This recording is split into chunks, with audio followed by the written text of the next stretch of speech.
Okay, in this brief video, I'm going to show you guys how to solve the gravitational force on a satellite problem from the physics aviary. In this problem, it says you're going to be calculating the gravitational force from a heavenly body on an orbiting satellite. All right, so I'm going to click begin so we can see what we're doing. All right, when I click begin, it says here that we have a satellite with a mass of 2,452 kilograms, and it's placed at an altitude of so many kilometers above the surface of the moon. First thing I recognize before I start is that kilometers is not a unit that I want to work with. So you're going to need to convert that into meters. That's most important because that is going to serve as one of the major numbers that we're going to use here. It says, what is the strength of the gravitational force on the satellite? All right, well, before we begin this problem, we need to recognize what the gravitational force is caused by. We said gravitational force is an attraction between any two objects.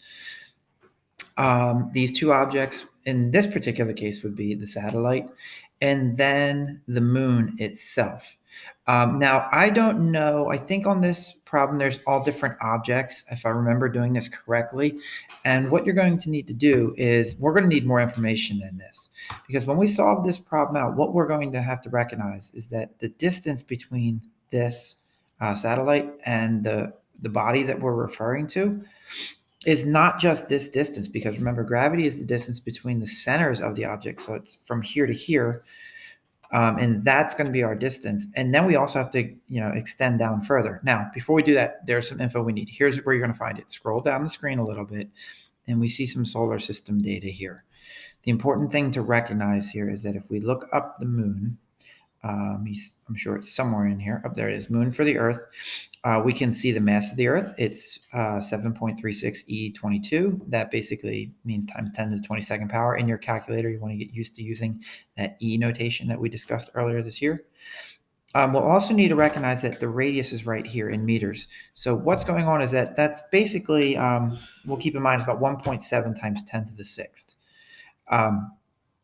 So what that means then is that when I do this problem, what I will need to recognize first is that I will need this object, its mass, which I do know, that's right there. I'm going to need to measure this distance right here. Okay, and that was this value here. That was the 1693 kilometers.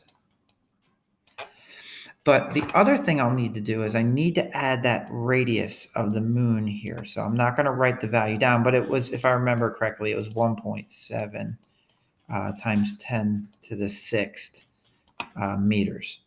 So we're going to have to tack these meters, now they're in kilometers, to these meters. And that's going to let me figure out my actual separation distance.